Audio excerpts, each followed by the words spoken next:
كل فترة كده بيجي على بالي سؤال مهم.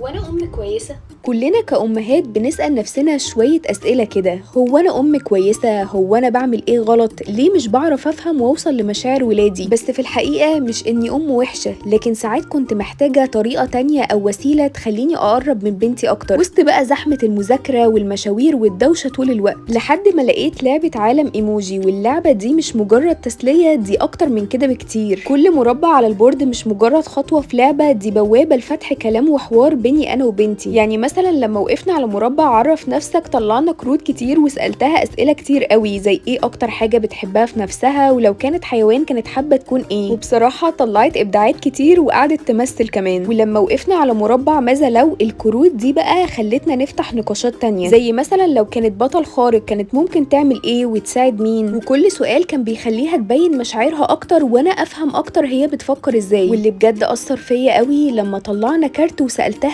ازاي شايفة ماما. ومن هنا عرفت اني مش بس ام كويسة، لا هي كمان شايفاني ام قوية وشايفاني بحبها حتى لو مش بقدر اعبر كفاية. واللعبة مش بس للام والاولاد، لا دي للعيلة كلها. احنا بنقعد نلعب ونسأل بعض ونتحدى بعض كمان، لحد ما بقت اللعبة جزء من روتيننا الاسبوعي. وانتوا كمان لو محتاجين تفهموا ولادكم اكتر، اطلبوا اللعبة من ويب سايت دكتور توي وهتوصل لكم لحد البيت.